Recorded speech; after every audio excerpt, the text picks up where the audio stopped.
नमस्कार दोस्तों, जय माता रानी की। दोस्तों, क्या आप जानते हैं कि सूर्य जो पूरी सृष्टि को प्रकाश देता है उसका जन्म कैसे हुआ था? ये एक रहस्य है जो हजारों वर्षों से वेदों में छिपा है। आज हम सुनेंगे सूर्यदेव की रहस्य में उत्पत्ति की वह कथा जिसे जानकर आप भी चकित रह जाएंगे। आज की कथा अत्यंत ज्ञानवर्धक और प्रेरणादायक है। कथा आरंभ करने से पूर्व आपसे एक निवेदन है। शास्त्रों में कहा गया है कि कथा को अधूरा नहीं छोड़ा जाता, इसे अंत तक अवश्य सुने। तो आइए बिना किसी विलंब का आरंभ करते हैं आज की प्रेरणादायक कथा। जब अस्तित्व का कोई नाम नहीं था, जब समय का कोई अर्थ नहीं था, जब न आकाश था न धरती, उस अनंत शून्य में केवल अंधकार था, गहरा अथाह वेदी अंधकार। ये वह काल था जब स्वयं ब्रह्मांड भी अपने आदि रूप में अव्यक्त और अदृश्य अवस्था में विचरण कर रहा था। उस महाशून्य में एक दिन अचानक संपन्न हुआ, अनंत शक्ति का आविर्भाव हुआ और परंपरा अनुसार ब्रह्मा स्वयं अपने स्वरूप में प्रकट हुए। वह शून्य अब केवल शून्य नहीं रहा, उसमें एक बीज पड़ा, सृष्टि का आदि बीज। उस बीज से प्रस्फुटित हुआ एक दिव्य कमल, जिसकी स्वर्ण कांति से सारा अंधकार तिरोहित हो गया। उस कमल के मध्य में विराजमान हुए कमल योनि ब्रह्मा, सृष्टि के आदि सृष्टा, स्वयं को चारों ओर अंधकार से घिरा देख ब्रह्मा विचलित हुए। उन्होंने अपना स्वरूप प्रकाशित किया, किंतु उनका प्रकाश उस अनंत अंधकार को भेदने में असमर्थ रहा। तब उनके मुख से अनायास ही प्रथम शब्द उच्चारित हुआ, ओम। ये केवल एक शब्द नहीं था, ये प्रकाश का तेज था, सूक्ष्म ऊर्जा का स्वरूप था। मैं सबका आदि हूँ, अंत हूँ, मुझ में ही सृष्टि का बीज निहित है। लेकिन इस अंधकार में मेरी सृष्टि कैसे विकसित होगी? ब्रह्मा ने विचार किया। उनके इसी विचार से एक अद्भुत घटना घटित हुई। उनके द्वारा उच्चारित ओम शब्द का अचानक एक ज्योति पुंज में परिवर्तित हो गया और इस प्रकाश से एक दिव्य आकृति प्रकट हुई। तेजस्वी देदीप्यमान स्वर्णिम वह आकृति ब्रह्मा के चारों ओर प्रदक्षिणा करने लगी और जैसे जैसे वह घूमती गई, अंधकार पीछे हटता गया। ये था सूर्य का आदि रूप, अंधकार का प्रथम विरोधी, प्रकाश का प्रथम स्रोत। ब्रह्मा ने प्रसन्न होकर कहा, तुम्हारे प्रकाश से ही मेरी सृष्टि का विस्तार होगा। तुम प्रकाश के अधिष्ठा हो, जीवन के वाहक हो। अब से तुम्हारा नाम आदित्य होगा, जो आदि से है, जो अनादि है। उस ज्योतिर्मय पुरुष ने नमस्तक होकर कहा, मैं आपका सेवक हूँ प्रभु, आपके आदेश का पालन करना ही मेरा कर्तव्य है। ब्रह्मा ने सूर्य के तेज को 3 भागों में विभाजित किया। प्रथम भाग से अग्नि, द्वितीय से विद्युत और तृतीय से उष्मा की उत्पत्ति हुई। इन तीनों से ही आगे चलकर सृष्टि का विस्तार हुआ। सूर्य के प्रकाश से प्रकाशित होकर ब्रह्मा ने सृष्टि की रचना आरंभ की। इस प्रकार अंधकार के गर्भ से प्रकाश का जन्म हुआ, जिसे हम आज सूर्य के रूप में जानते हैं। जैसे जैसे सृष्टि का विस्तार होता गया, ब्रह्मा के मानस पुत्र मरीचि का जन्म हुआ। मरीचि के पुत्र थे महर्षि कश्यप, जिनका तप और तेज अद्वितीय था। कश्यप का विवाह प्रजापति दक्ष की 13 कन्याओं से हुआ, जिनमें अदिति और दिति प्रमुख थी। अदिति देव माता कहलाई और दिति असुर माता। एक बार की बात है जब देवताओं और असुरों के बीच भयंकर युद्ध हुआ। इस युद्ध में असुरों ने देवताओं को परास्त कर दिया और उन्हें स्वर्ग से निष्कासित कर दिया। देवताओं की इस दुर्दशा को देखकर अदिति का हृदय व्यथित हो उठा। उन्होंने अपने पति महर्षि कश्यप से कहा, स्वामी, हमारे पुत्र देवता अब अनाथों की भांति इधर उधर भटक रहे हैं, उन्हें उनका अधिकार दिलाने के लिए कुछ कीजिए। कश्यप बोले, देवी, इसका केवल एक ही उपाय है, तुम्हें कठोर तपस्या करनी होगी। यदि परमात्मा प्रसन्न हुए तो वे निश्चित ही हमारे पुत्रों की सहायता करेंगे।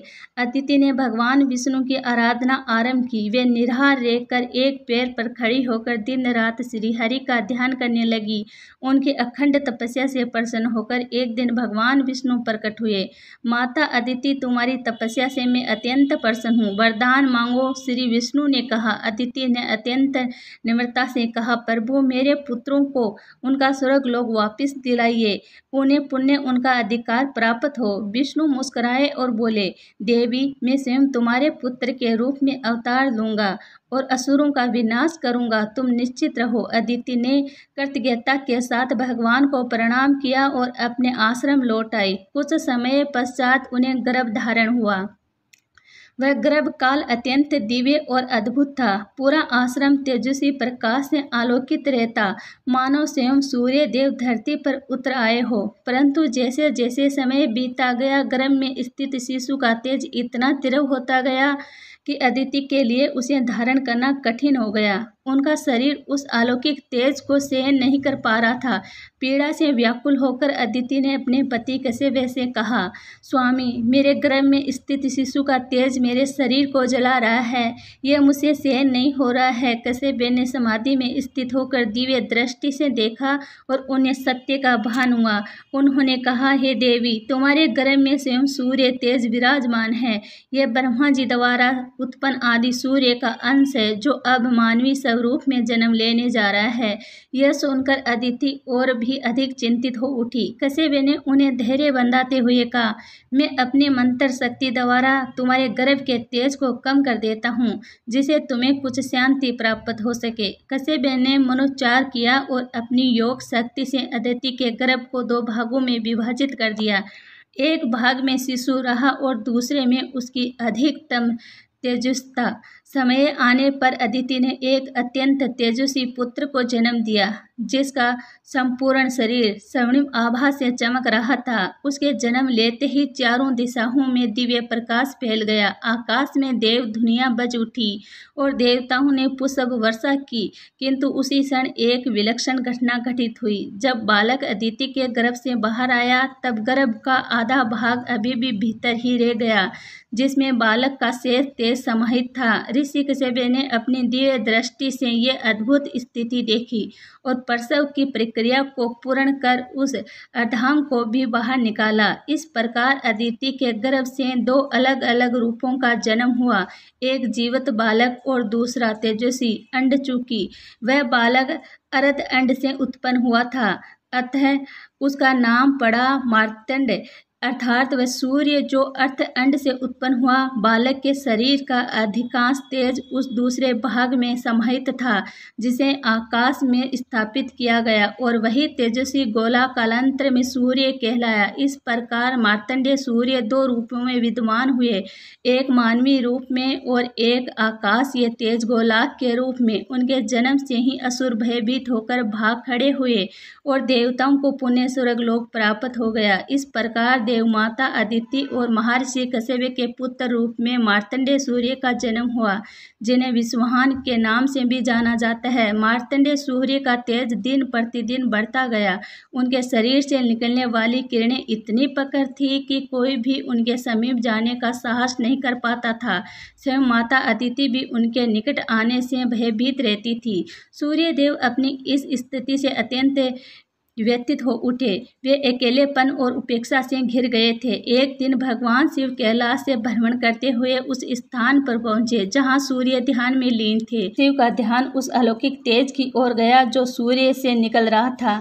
ये कौन है जिसका तेज इतना असहनीय है? शिव ने सोचा। उन्होंने अपने तीसरे नेत्र से देखा और जाना कि यह तो स्वयं मार्तंडेय सूर्य है, जो अपने ही तेज से व्याकुल है। शिव ने स्नेहपूर्वक पूछा, हे मार्तंडेय, क्या तुम स्वयं अपने तेज से क्लांत और पीड़ित नहीं हो? सूर्य ने सिर झुकाकर उत्तर दिया, हे महादेव, मेरा तेज इतना प्रखर है कि कोई भी मेरे समीप नहीं आता। मेरी माता भी मुझसे दूरी बनाए रखती है। मैं इस स्थिति से अत्यंत दुखी हूँ। कृपया कोई उपाय बताइए जिससे मेरा तेज संतुलित हो जाए।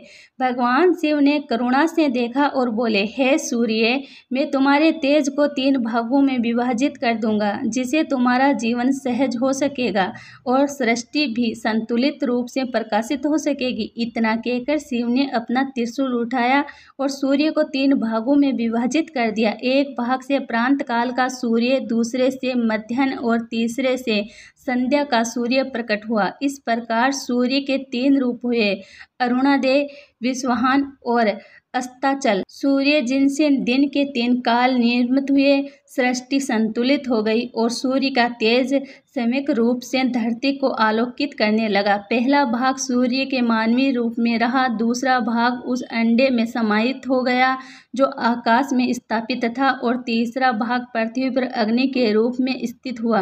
अब तुम अपने मानवीय रूप में सामान्य जीवन व्यतीत कर सकोगे। शिव ने कहा, आकाश में स्थित वह अंडा संपूर्ण ब्रह्मांड को प्रकाशित करेगा, और अग्नि के रूप में तुम यज्ञ में आहुति लेकर मनुष्य की सेवा करोगे। सूर्य ने कृतज्ञतापूर्वक शिव को नमन किया।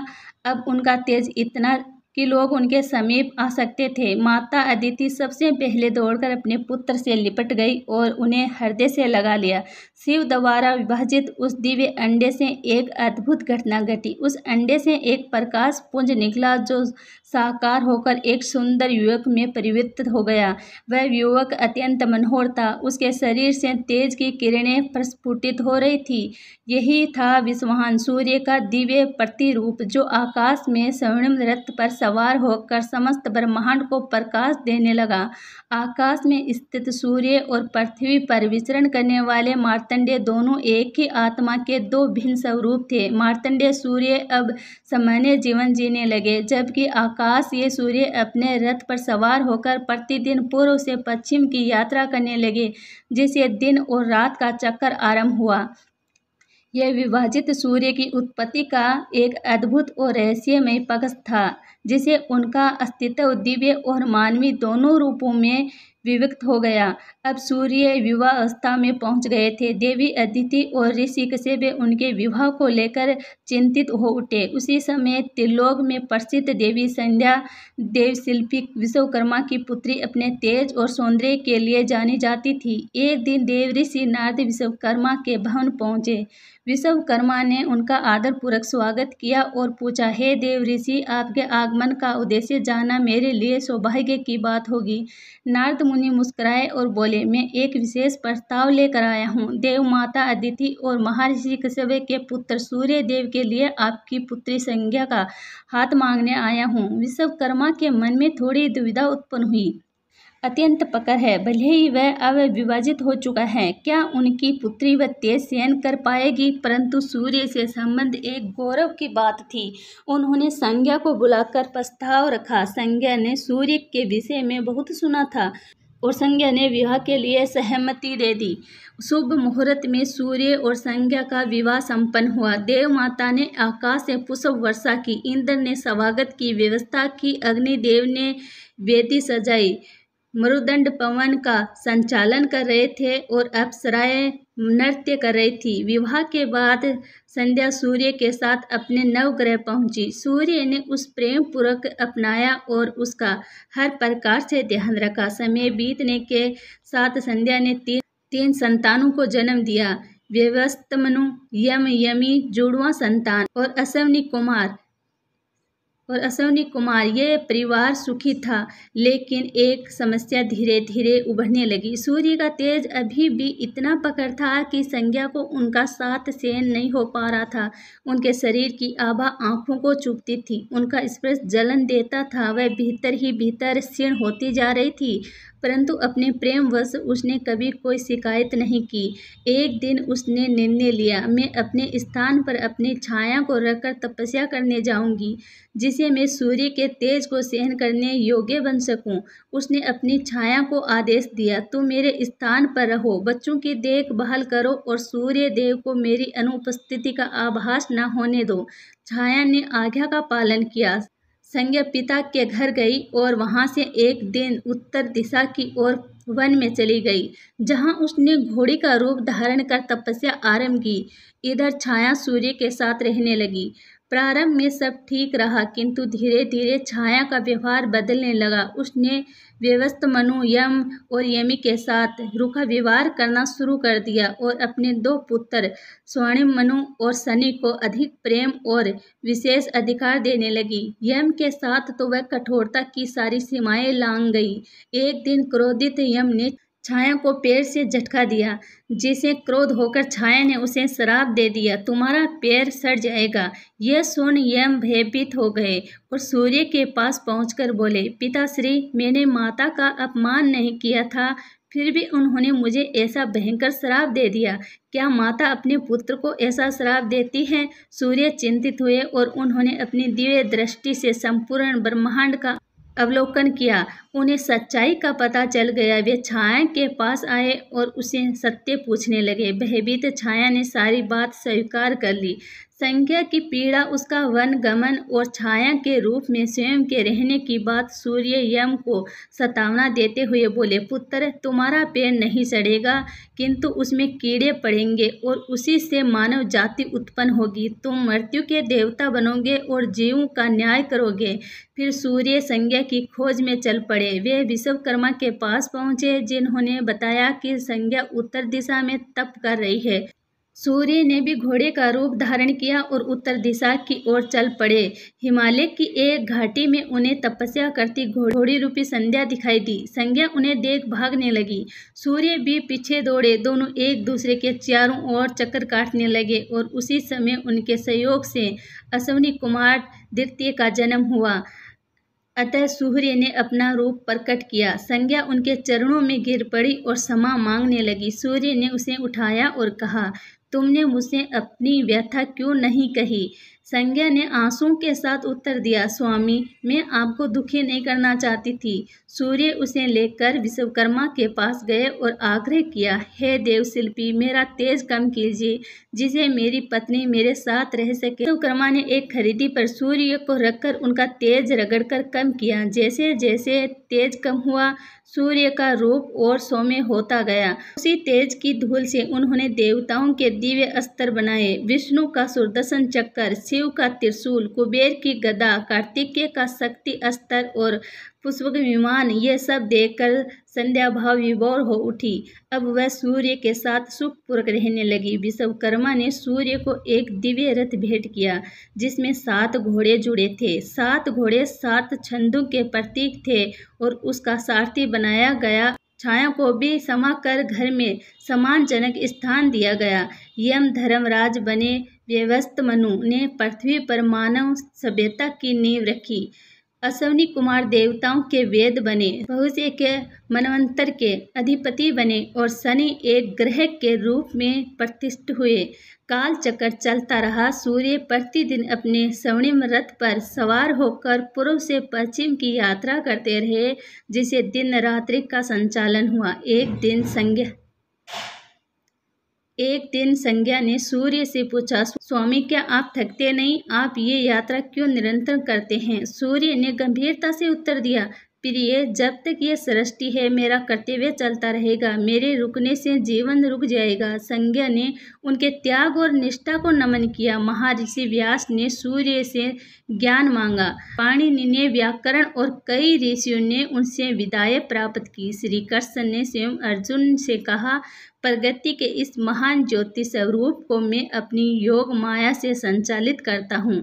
सूर्य का तेज ही जीवन है। एक श्लोक में कहा गया है कि जो प्रतिदिन सूर्य को नमस्कार करता है, वह हजारों जन्मों तक दरिद्र नहीं होता। ये कथा केवल सूर्य की नहीं, बल्कि त्याग, प्रेम, तप और कर्तव्य की वह महागाथा है जो सृष्टि को जीवन देती है। प्रेम से बोलिए, जय श्री हरि विष्णु। ऐसे ही और भी रोचक और आध्यात्मिक वीडियो के लिए चैनल को सब्सक्राइब कर लें। दोस्तों, आपको ये कथा कैसी लगी, कृपया कमेंट करके ज़रूर बताइए। वीडियो पसंद आए हो तो लाइक करें और अपने दोस्तों के साथ शेयर ज़रूर करें। राधे राधे दोस्तों।